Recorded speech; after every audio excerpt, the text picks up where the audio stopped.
Dios te bendiga, hermano. Quiero invitarle a abrir su Biblia en el libro de Éxodo. Libro de Éxodo es el segundo libro de la Biblia. Vamos a estar meditando en esta tarde en un pasaje del Antiguo Testamento. Otra vez. Éxodo capítulo 17.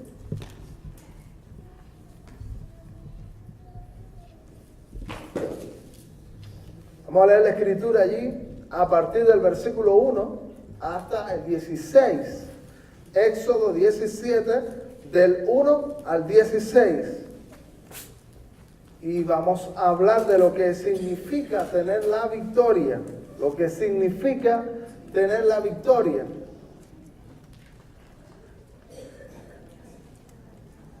Dice allí la Biblia: toda la congregación de los hijos de Israel partió del desierto de Sin por sus jornadas, conforme al mandamiento de Jehová, y acamparon en Refidim, y no había agua para que el pueblo bebiese.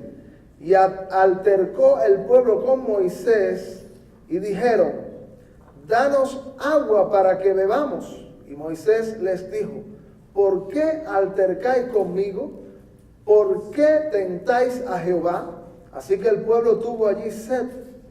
Y murmuraron contra Moisés y dijo: ¿por qué nos hiciste subir de Egipto para matarnos de sed a nosotros, a nuestros hijos y a nuestros ganados?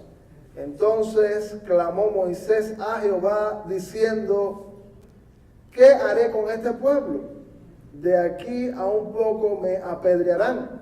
Y Jehová dijo a Moisés: pasa delante del pueblo y toma contigo de los ancianos de Israel, y toma también en tu mano tu vara con que golpeaste el río, y ve, y he aquí que yo estaré delante de ti allí sobre la peña en Horeb, y golpearás la peña y saldrán de ella aguas, y beberá el pueblo. Y Moisés lo hizo así en presencia de los ancianos de Israel, y llamó el nombre de aquel lugar Masa y Meriba, por la rencilla de los hijos de Israel, y porque tentaron a Jehová diciendo: ¿está pues Jehová entre nosotros o no? Entonces vino Amalek y peleó contra Israel en Refidim.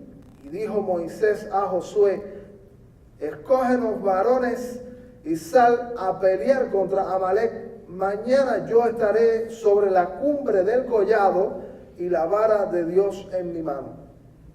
E hizo Josué como le dijo Moisés, peleando contra Amalek. Y Moisés y Aarón y Hur subieron a la cumbre del collado, y sucedía que cuando alzaba Moisés su mano, Israel prevalecía, mas cuando él bajaba su mano, prevalecía Amalek. Y las manos de Moisés se cansaban, por lo que tomaron una piedra y la pusieron debajo de él, y se sentó sobre ella. Y Aarón y Hur sostenían sus manos, el uno de un lado y el otro de otro. Así hubo en sus manos firmeza hasta que se puso el sol. Y Josué deshizo a Amalek y a su pueblo a filo de espada. Y Jehová dijo a Moisés: escribe esto para memoria en un libro, y di a Josué que raeré del todo la memoria de Amalek de debajo del cielo. Y Moisés edificó un altar y llamó su nombre Jehová Nisi. Y dijo: por cuanto la mano de Amalek se levantó contra el trono de Jehová, Jehová tendrá guerra con Amalek de generación en generación. Vamos a orar una vez más. Señor, muchas gracias porque podemos leer las Sagradas Escrituras. Te pedimos que en este tiempo tú nos acompañes. Te rogamos que de manera muy especial queremos que tu palabra pueda llegar a nuestros corazones, que tu palabra pueda impactarnos y que nosotros podamos tener corazones receptivos, corazones sensibles frente a lo que tú quieres hablarnos. Pedimos, Señor, que tú asistas a cualquier persona que llegó aquí con lucha, con cargas, con pruebas, con situaciones, Señor, que que le han quitado la paz. Pedimos que tú te glorifiques en este tiempo, que no haya impedimento carnal ni haya impedimento espiritual para que tu palabra pueda ser efectiva. Glorifícate en este tiempo. Lo pedimos por Cristo Jesús. Amén. Entonces, amados, dije que queríamos titular este tema lo que significa tener la victoria. Y acuérdense, algunos hermanos en encuentros y en las visitas a veces me han preguntado sobre, yo me imagino que es por las mismas predicaciones y por la enseñanza en la manera que la vamos encaminando, que me preguntan, ¿cuántos significados tiene la Biblia? ¿Qué significa el Antiguo Testamento? Me imagino yo digo, eso procede de las mismas enseñanzas los domingos, que yo me imagino que algunos dicen, bueno, está eso allí, lo que nos han estado enseñando. Quiero decirles que el Antiguo Testamento, si lo miramos humanamente y sin el discernimiento y sin verlo a la luz del Nuevo Testamento, pues de momento podemos encontrar ahí un montón de conflictos puramente humanos, guerras. Vamos a encontrar a algunos hombres que fueron los que Dios usó para que hubiese una nación llamada Israel, y después vamos a encontrar esa nación en conflicto con todas las civilizaciones antiguas, como son los fenicios, los asirios, los sirios, los egipcios, los babilonios. Se le dedica buen tiempo a los babilonios, con aquel rey tan famoso, conocido como Nabucodonosor. Hemos hecho alusión a ese personaje aquí también en los mensajes. Pero mirándolo así, usted dice, bueno, ¿qué es el Antiguo Testamento? Bueno, la nación de Israel en un conflicto bélico. Continuamente un conflicto entre naciones y más nada que eso. Pero hay que tener en cuenta que Dios levantó a la nación de Israel con propósitos específicos. Cuando Dios le dijo en el capítulo 12 de Génesis a Abraham, sal de tu tierra y tu parentela a la tierra que te mostraré, y voy a darte una descendencia que será como la arena del mar y como las estrellas del cielo. ¿Cuántos se acuerdan de eso? Bueno, es lo que le estaba diciendo, que Dios iba a usar a Abraham, a ese personaje, para levantar una nación, y que esa nación iba a ser el instrumento divino para que a través de ella viniera la salvación a la humanidad, viniera el Mesías, porque acuérdense que Cristo fue israelita, así que él salió de eso. Y cuando nosotros vemos esos conflictos nacionales, esos conflictos más que cuestiones puramente humanas y razones puramente políticas, tenemos que entender que Satanás existe hace siglos. Y aunque el Antiguo Testamento no habla tan abiertamente de Satanás como el Antiguo Testamento, Satanás también está activo en el Antiguo Testamento. Y Satanás está llevando su proyecto adelante en el Antiguo Testamento. Y Satanás conoce las doctrinas evangélicas. Satanás es teólogo.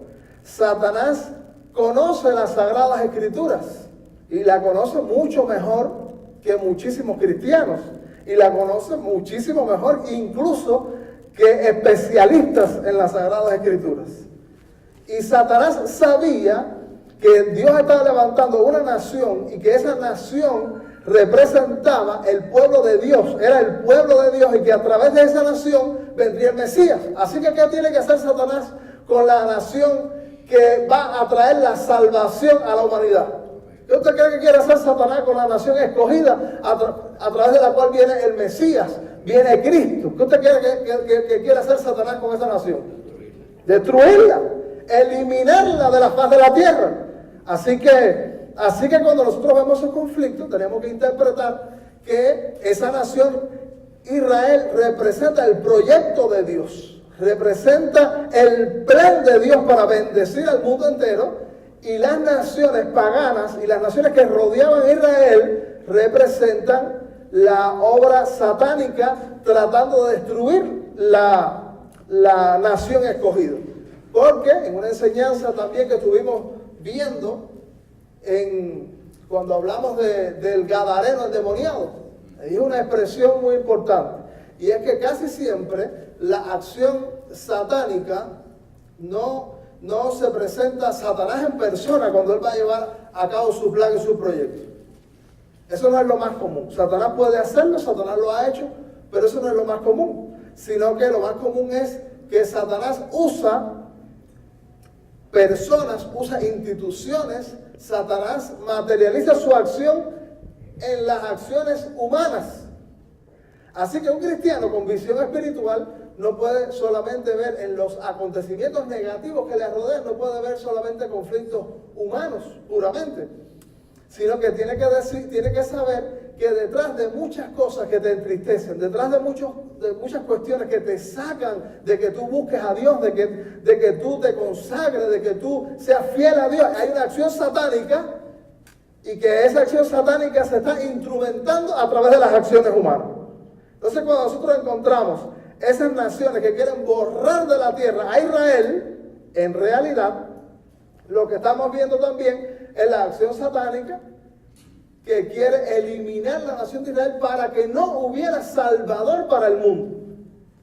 De la misma manera, la iglesia es el pueblo de Dios, y Satanás también está tratando de destruir la iglesia, porque Satanás sabe que a través de la iglesia, que por la iglesia que viene Cristo por segunda vez. Así que encontramos un conflicto aquí que tiene un trasfondo espiritual sobre todas las cosas. Y el Antiguo Testamento, en todos esos conflictos, el Señor tiene hay un simbolismo, hay un mensaje profético en todos los sucesos históricos. En todos los sucesos históricos del Antiguo Testamento hay un mensaje que el Nuevo Testamento interpreta. Que bueno, eso es otro estudio, ese es otro mensaje que podemos dar en otra ocasión. Pero aquí encontramos una nación de Israel que había sido esclava de los egipcios. ¿No se acuerdan de eso? Eso es famoso. Israel fue esclava en Egipto, y Faraón se enseñoreó de la nación y la esclavizó por años, y Dios mandó allí a Moisés para que salvar a la nación. Y ahí conocemos las famosas plagas, las famosas 10 plagas, que Dios tuvo que usar todos esos milagros para que Faraón se convenciera que Dios es Dios y que Él era el Dios de Israel, y terminó doblegándolo y terminó liberando la nación de Israel. Entonces, Israel salió de Egipto, pero usted sabe, salió quejándose. Salió lamentando, y le dio guerra a Moisés, y le dio guerra al Señor de una manera extraordinaria. ¿Tú sabes qué representa simbólicamente, qué significado espiritual tiene ese suceso? Ese es lo mismo que acontece cuando alguien es esclavo de Satanás y Dios lo libera, y acontece el milagro de ser hijo de Dios, y entonces después nosotros vamos quejándonos de la liberación que Dios hizo, y vamos añorando el Egipto espiritual que es el mundo. Entonces, de la misma manera que Israel en el pasado dio conflicto, también muchísimos cristianos damos conflicto al Señor, porque queremos volver a lo antiguo, queremos volver a lo que ya el Señor nos ha liberado, porque aparecen 2 o 3 obstáculos y decimos, no quiero seguir el Evangelio, no quiero seguir en la iglesia, no quiero seguir por 2 o 3 obstáculos y 2 o 3 luchas. Pero esas luchas puede ser la instrumentación divina también para nosotros, para el Señor llevarnos a otra escala, a otra dimensión en la vida cristiana. Así que es muy importante que nosotros no nos andemos quejando de los conflictos que llegan por ser cristianos, porque las luchas no llegan por ser infiel a Dios siempre. Hay luchas que llegan por ser fiel a Dios. Por ser fiel a Dios llegan luchas, llegan tribulaciones, llegan adversidades, llegan tristezas, porque somos fieles a Dios. Ahora, a la nación de Israel le llegó un conflicto aquí, parece por andar quejándose, por andar confrontando y cuestionando a Dios. Dice aquí la Biblia que ellos llegaron a un lugar, dice la Biblia, que se llama Refidim, y no había agua. Dice que ellos murmuraron contra Moisés, y Moisés era el representante de Dios, porque Dios le hablaba a la nación a través de ese instrumento, que era Moisés. Y ese era el hombre que Dios había puesto, el hombre que Dios quería usar para bendecirle. Dios daba mensajes, Dios obraba milagrosamente a través de Moisés y daba una bendición sobreabundante a toda la nación de Israel. Pero ellos empezaron a quejarse.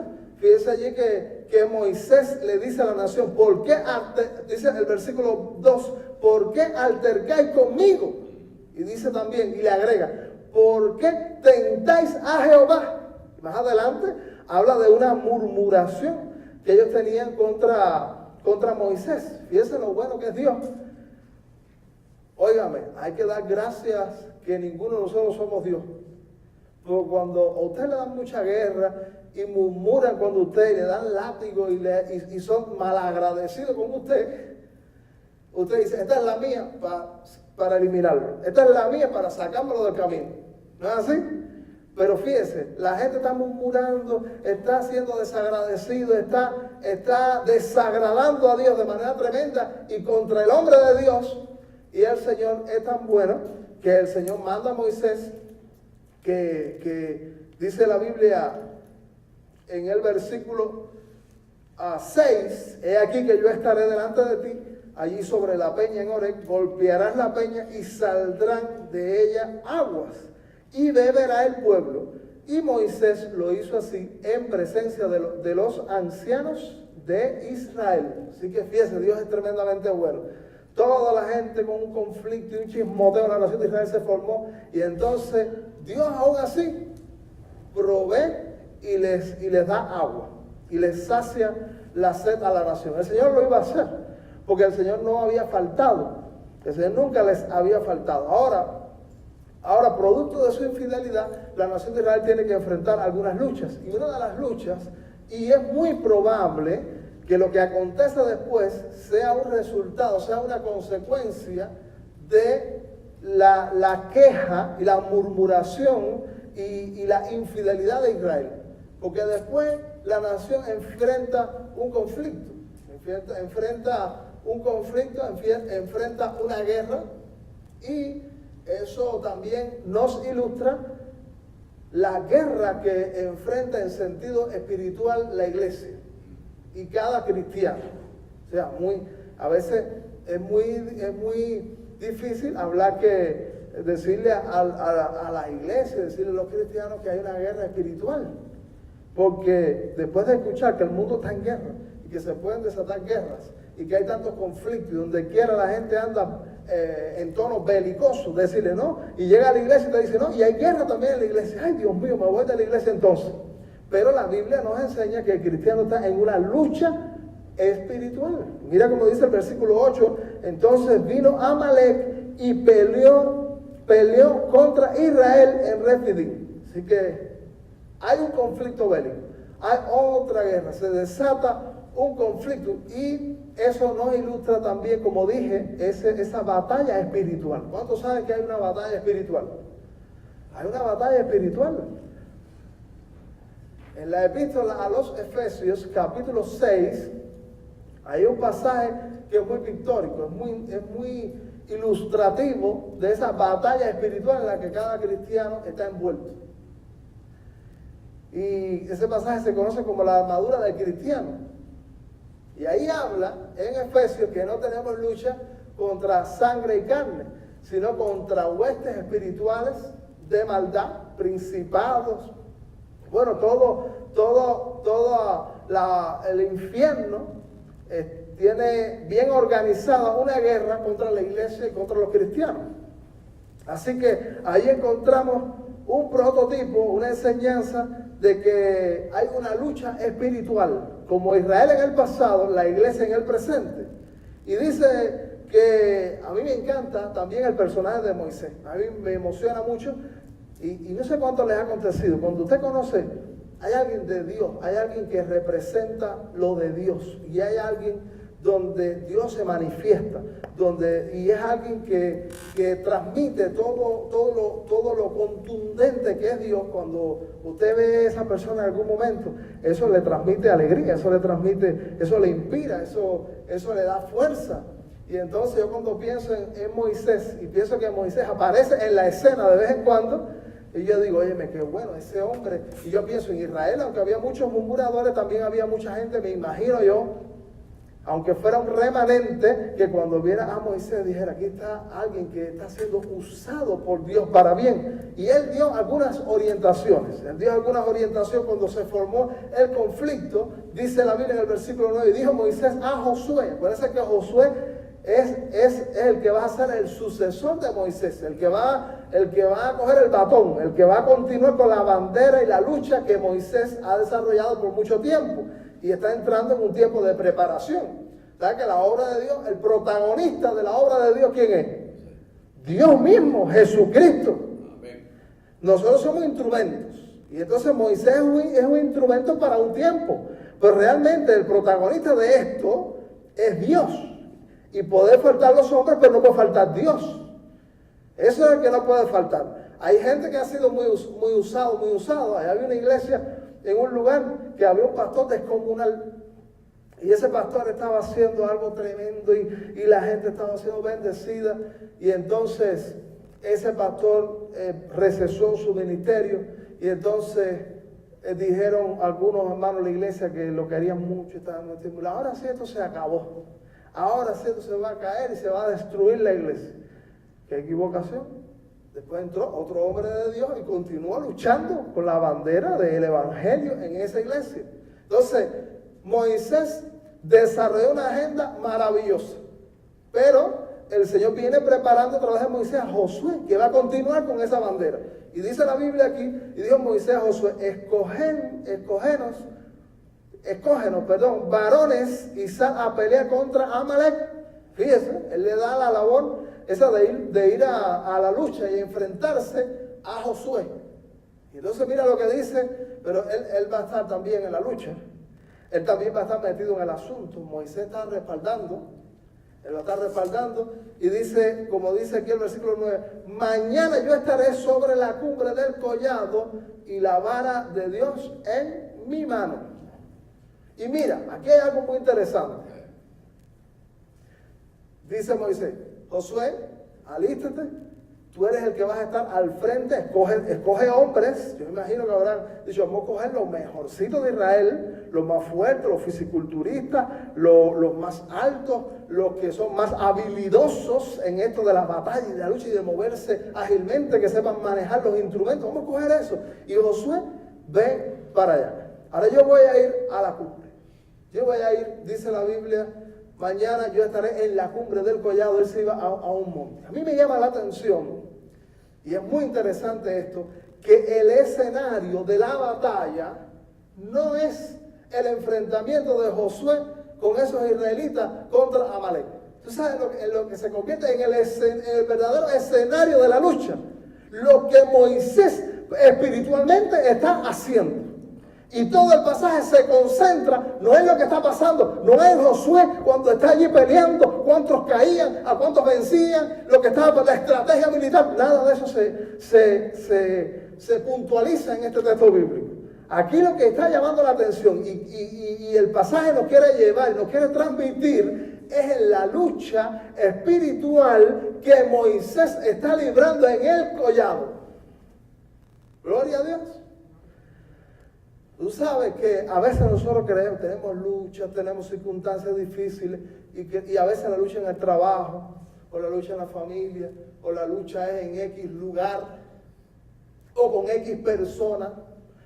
Y nosotros creemos que donde se va a librar la batalla es cuando llegamos ahí al trabajo que está el problema.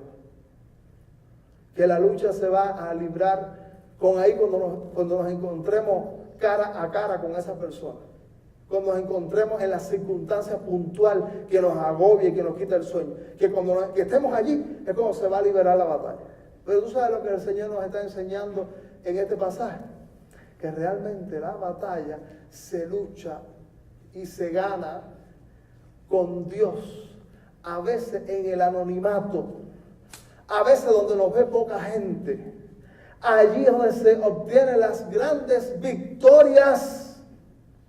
¿Tú sabes cuánta gente le acompañaron a Moisés según lo que nos deja ver la Biblia? ¿Se acuerdan? Dos. Aarón y Hur. Fíjense que los espectadores no eran muchos. Donde se iba a desarrollar la verdadera lucha y se iba a obtener la verdadera victoria, son pocos los espectadores y también son pocos los acompañantes. Dice la Biblia aquí, esto es muy interesante, vuelvo a leer el versículo 1, y dijo Moisés a Josué, escógenos varones y sal a pelear contra Amalek, mañana yo estaré sobre la cumbre del collado y la vara de Dios en mi mano. ¿Sabes que la vara se había convertido en un símbolo? Esa vara tiene historia. Ese bastón tenía historia. Por ejemplo, esa vara fue la que se convirtió en serpiente y se comió la serpiente de los brujeros de Egipto. Esa vara Dios le había mandado a actuar con ella varias veces a Moisés y el mar y el río se había abierto. Esa vara representaba un memorial. O sea, ¿cuántos saben que es importante a veces recordar los eventos en los que Dios ha actuado en nuestra vida? Es importante eso. A mí me hace mucho bien recordar las ocasiones donde el Señor me ha ayudado. Me hace mucho bien recordar a esas ocasiones donde yo he visto la intervención de Dios, donde yo he visto los milagros de Dios. Porque hay veces que nada, ya tenemos historia con Dios y ya el Señor ha hecho cosas, pero nos volvemos a encontrar en una situación similar o más pequeña y nos acomplejamos y nos deprimimos. Pero es bueno a veces los recordatorios. Había un memorial, la vara. Yo voy a estar allá y voy a estar con la vara en mi mano. Quizás como diciendo, para que ustedes se acuerden de algunos milagros que Dios ha efectuado con esta vara. Para que ustedes se acuerden de que ya ha habido intervenciones del cielo. Nos hace bien recordar siempre la palabra de Dios, las mismas verdades espirituales tenemos que recordarlas.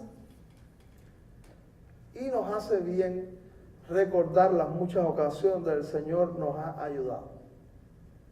En la obra de Dios a mí me hace bien esto. Yo he estado en campo misionero siempre y bueno, el pastor Jorge también nos ha acompañado, o nosotros le hemos acompañado a él en esa ocasión. Campos misioneros difíciles, con grandes luchas y empezando, y después también a la iglesia, la última iglesia donde el Señor nos puso.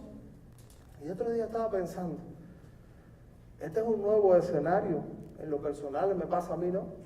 Estoy sirviendo al Señor y yo me estaba acordando, óyeme, ¿cuántas personas le predicamos el Evangelio? ¿Con cuántas personas le visitamos? ¿Cuántas personas tratamos de entusiasmarla con el Señor y acercarla al Señor? Pero a veces eso representa una lucha de desgaste en el que humanamente a veces los resultados no son los que quisiera yo. A cada uno de nosotros tiene eso, ¿no? Estoy hablando, tiene una experiencia, ¿verdad? Estoy hablando de esta personal nuestra. Yo estaba pensando y me estaba acordando, pero así ha sido en el pasado. Y me estaba acordando de cultos en el pasado. Y me estaba acordando de el número de los que se congregaban. Y me estaba acordando de actividades que desarrollamos y de también esfuerzos que hicimos para la obra del Señor. Y digo, Señor, fue igual. Fue igual. Y el Señor hizo, se movió y obró y bendijo y hizo. Eso nos hace bien, ¿verdad? La vara. ¿Cuál será tu vara que tú tienes que recordar hoy? ¿Y cuál será tu situación que tú tienes que recordar hoy? ¡Qué maravilla, amado! Moisés estaba allí, en el collado. Y dice la Biblia que él cumplió. dice, la vara de Dios en mi mano. Versículo 10, mira cómo dice la escritura. E hizo Josué como le dijo Moisés, peleando contra Amalek. Y Moisés y Aarón y Hur subieron a la cumbre del collado. Le acompañó un remanente. ¿Sabes que la gente que está luchando también necesita gente que lo acompañe? Mire, hermano, la vida cristiana no se puede desarrollar sola. Nosotros necesitamos gente a quien confesarle nuestras luchas, a quien confesarle nuestras derrotas, alguien con quien desahogarnos, por difícil que sea la situación. Alguien que cuando nos cansamos nos levanta las manos.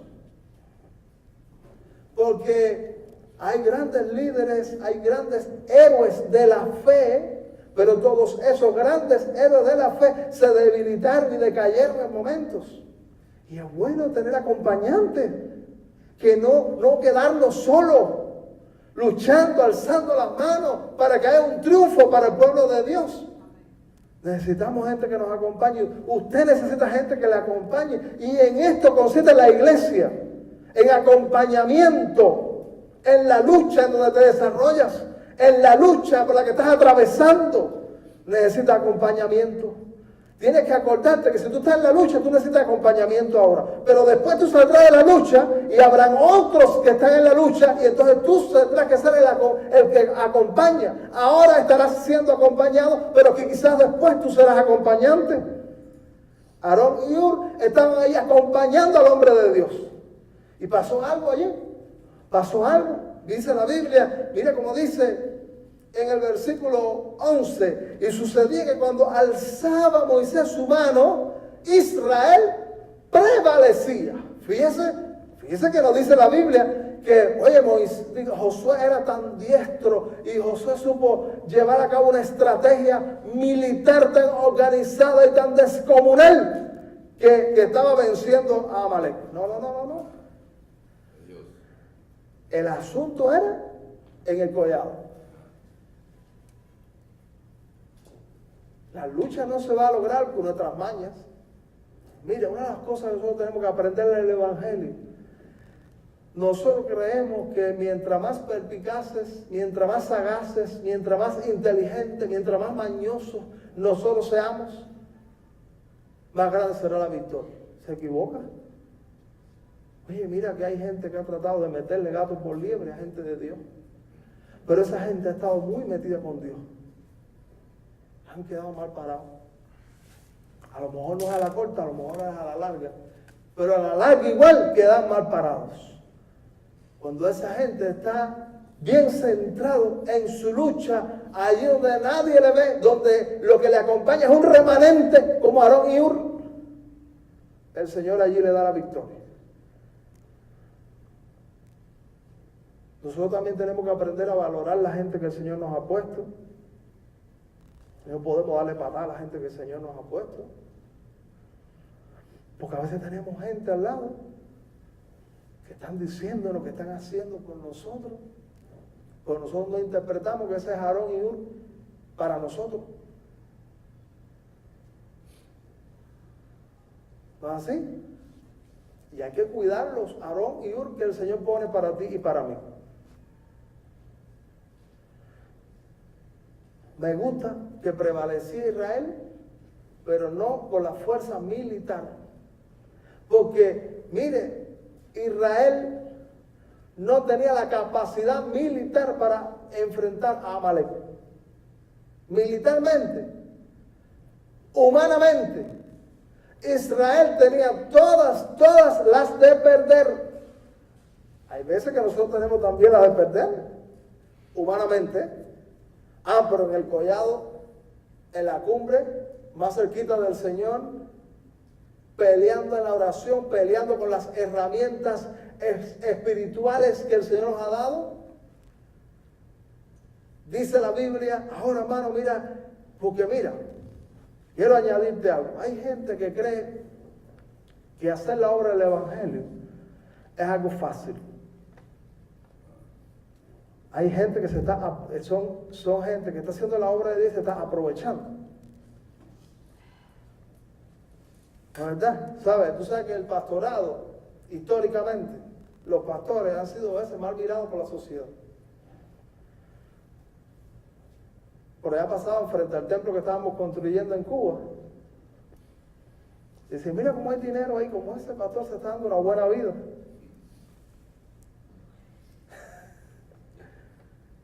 Y usted escucha a la gente, no, son unos vividores. Y hay vividores, ¿verdad que lo sabemos? Y hay gente tramposa y mentirosa, pero hacer la obra de Dios, yo quiero decirle, mire, yo tengo enfermedades en mi cuerpo y tengo trastornos que se las debo a hacer la obra de Dios. Porque es una gran lucha. Y a veces para que algún hermano y alguien vaya adelante, ha representado grande lucha. El apóstol Pablo decía, sostengo grande lucha por ustedes, por la iglesia. La lucha que Moisés, cuántos demonios y cuánta acción espiritual había contra Moisés. Estamos seguros que había mucha. Y que él se está enfrentando contra un monstruo espiritual. Que había fuerzas antagónicas muy poderosas que no quería que Moisés levantara sus manos, que no quería que Moisés orara, que no quería que Moisés intercediera, que no quería que Moisés prevaleciera allí a favor del pueblo. Y nosotros debemos ser iglesia que seamos conscientes de eso. Que hacer la obra del Señor y cualquier persona que hace la obra de Dios, nosotros debemos tenerla en gran estima. Y saber que hay riesgo y hay lucha que ellos están batallando para que el pueblo sea bendecido. Como Israel en el pasado, y no me refiero no solamente a pastores, hay muchos que están batallando, alzando su mano por nosotros. Y dice la Biblia, mira lo que pasó. Sucedía que cuando alzaba Moisés su mano, Israel prevalecía, más cuando él bajaba su mano, prevalecía Amalek. ¿Por qué? Porque la cuestión era, dije, la lucha donde se obtenía la victoria era allí. Y mira, insisto en lo que dije al principio, el escenario de todo se convirtió en el collado de Moisés, Aarón y Hur. No allí en los que están tirando flechas y con espada. No. El asunto era allá. Dice el versículo 12. Y las manos de Moisés se cansaban. ¿Tú sabes qué habla eso? Habla que Moisés era humano. Hay cristianos que dicen, no, porque a veces hay cristianos que estimulan a otros con la palabra de Dios y haciendo alusión a hombres a grandes héroes de la fe. Y entonces decimos, no, pero mira a David, no, pero mira a Abraham, no, pero mira a Moisés. Y entonces decimos, sí, pero eso eran ellos. Ellos tenían capacidades y posibilidades. No. Mira, algunos de ellos posiblemente, y en lo humano, quizás eran mucho menos que nosotros. Y en el libro de Santiago, capítulo 5, dice que Elías, hablando del profeta Elías, el profeta del fuego, dice que estaba sujeto a debilidades semejantes a las nuestras. No, aquí nadie puede mirar por arriba el hombro al otro. Porque todo el mundo tiene su área vulnerable. Y como ellos en el pasado, nosotros en el presente. Pero como ellos tuvieron victoria en el pasado, nosotros podemos tener en el presente. Y mayores porque en el Evangelio las posibilidades son mayores que las que tuvieron los patriarcas y los héroes de la fe del Antiguo Testamento. Un día vamos a dar un estudio de eso. Entonces, se cansó. Bueno, es bueno. Una cosa es buena. Hay líderes evangélicos que se presentan como dioses. Tú sabes que los grandes hombres del cristianismo en la historia no tuvieron temor a hablar de sus áreas flacas y de sus áreas débiles. Y la Biblia magistralmente se encarga de exhibir los fallos de los grandes hombres de Dios. Una de las cosas de la veracidad de la Biblia es que la Biblia no esconde los fallos de los grandes de Dios, de los grandes hombres de Dios. No los esconde, los exhibe. Y nosotros en lo personal no debemos sentir temor de decir, Orlando tiene áreas vulnerables. Y hay muchas cosas en las que no soy capaz. Y es mejor así, porque cuando se logran cosas, la gente sabrá que no fue Orlando, que no fuiste tú, que fue el Señor. Porque la gente sabe que somos vulnerables. Moisés se cansó, Moisés desfalleció, Moisés no pudo continuar con sus manos arriba, no porque él no quería, sino porque Moisés tiene áreas vulnerables como nosotros en el presente. Y dice la Biblia, y las manos de Moisés se cansaban, versículo 12, por lo que tomaron una piedra y la pusieron debajo de fíjese que no solo que no podía sostener las manos arriba, sino que no pudo ni seguir en pie. Ese Moisés también ya tenía años. Moisés se estaba sintiendo ya el almanaque. Y dice la Biblia que este remanente, ¿verdad, Miguel? Este remanente, y regla también que la tenemos aquí, el remanente contribuyó. Y lo primero que hizo es que le buscó un asiento, una roca. Vamos a sentar ahí al hombre de Dios, al instrumento que por él todos vamos a tener la victoria, pero por este trabajo espiritual. Qué importante es ese acompañamiento. Y la roca en el Evangelio y en el Nuevo Testamento, la roca es Jesucristo. Sobre las verdades del Evangelio es sobre lo único que nosotros podemos sentarnos a lograr victorias. Porque una de las cosas lindas del Evangelio es que las victorias se obtienen por el poder de Dios. Y entonces Moisés se puede sentar, pero sobre la roca. Y algo lindo que ese acompañamiento, que la iglesia es una colectividad. Una cosa bella es que Aarón y Ur están allí para alzarle las manos a Moisés. Gloria a Dios. Dice la Biblia en el versículo 12 más adelante, y se sentó sobre ella, y Aarón y Ur sostenían sus manos. Sostenían sus manos. No podemos olvidarnos de sostener las manos unos a otros. Es importante sostener las manos unos de otros. Así hubo en sus manos firmeza. Moisés tuvo firmeza por el acompañamiento.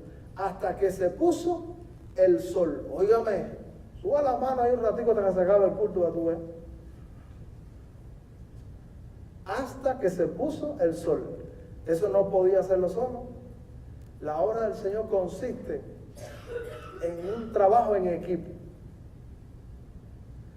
Hay gente que quiere ser en el cristianismo es Robinson Crusoe. ¿Sí? El que se quedó en la isla solo, que naufragó. ¿Sí, verdad? Bueno, hay Robinson Crusoe en el cristianismo. Los superhéroes que lo van a lograr solo. No. A veces yo conocí a hermanos que ellos querían vivir solos, que un idilio con Dios y teniendo. Y yo le mira, la Biblia nos habla que la iglesia es una familia. Y donde qué bueno que tengamos un hermano que podamos llamarlo un día para que nos sostenga la mano. Hermano, necesito que levanten mis manos. Porque estoy desfalleciendo, porque estoy decayendo, porque estoy desanimado, porque mi flaqueza humana me está tirando al piso.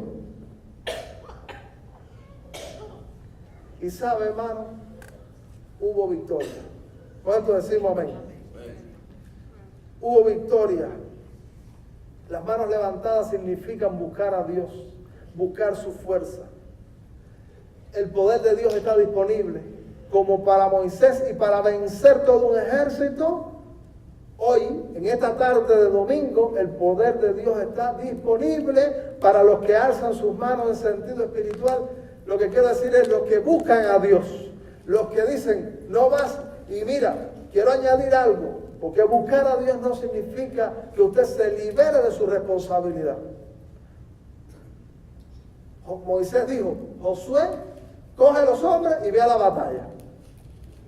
Hay algo que nosotros tenemos que hacer. ¿Qué es lo que tú tienes que hacer? ¿Qué es lo que Dios dice que es tu deber? ¿Qué es lo que Dios dice que tú no puedes dejar de continuar haciendo? Eso es lo que significa Josué con el pueblo enfrente a la batalla. Pero junto a ese lado humano está el más importante, donde se concentra todas las miradas en el collado. Y Moisés estaba levantando las manos, no para que el pueblo lo viera, aunque quizás muchos echaron la mirada y dijeron, ¡qué bueno! Moisés tiene las manos todavía arriba para que triunfemos. No. Aunque eso significaba ánimo, aunque eso significaba bendición, las manos de Moisés no estaban para el pueblo, estaban para Dios. Para que el Señor las viera. Señor, estoy perseverando contigo. Señor, quien me interesa que me veas en este asunto eres tú. El poder de Dios está disponible. Dios quiere que muchos de nosotros nos levantemos y tengamos victorias. Solo el Señor y usted conoce el área que usted necesita tener el triunfo. El Señor dice que es posible. El Señor te ha dado quizás un Aarón y un Hur, o te lo puede dar. El Señor te dice que a lo mejor tú has estado haciendo una obra humana, pero te fuiste a pelear sin mandar a alguien para el collado. Entonces, no, esto no es una obra humana puramente. Alguien tiene que estar en el collado, alguien tiene que estar buscando a Dios. Tú tienes que también tener espacio para buscar al Señor. Y tienes que tener ese acompañamiento que te levante las manos cuando tú desfallezcas. Apóyate en las rocas de Jesucristo sobre todas las cosas. Dios va a darnos la victoria como iglesia, como individuos, como familias. El Señor va a obrar. Esto quedó para la posteridad. Josué e Israel recogieron el botín. Se lo quitaron a Amalek. Nosotros vamos a poder recoger nuestro botín. Vamos a poder recoger la bolsa con los despojos porque hemos triunfado. El Señor ha prometido. Fíjense que la Biblia le llama a los cristianos no vencedores, porque eso es muy poquito. La Biblia le llama más que vencedores. Todos necesitamos ganar algunas batallas. Todo. Yo estoy en la mía. Y cada uno de nosotros en la de nosotros. El Señor nos dice a través de esta palabra que es posible. Ocúpate de practicar lo que se practicó en este pasaje. Israel trajo al Mesías. Israel llegó a ser el instrumento y Dios tiene proyectos con nosotros. Vamos a inclinar nuestro rostro y vamos a hacer una oración. Señor, qué bueno es estar en tu casa. Cuánta fuerza recibimos, cuánto ánimo recibimos en tu palabra, cuánto estímulo.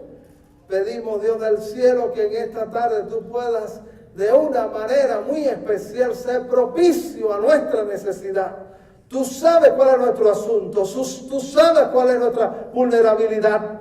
Tú sabes, Señor, las grietas. Tú sabes que las manos a veces se nos vienen abajo. Pero, Señor, tú tienes Aarón, tú tienes Hur para nosotros. Ayúdanos a hacer Aarón y Hur para los que lo necesitan. Y ayúdanos a identificar los Aarón y los Hur también que pones para nosotros.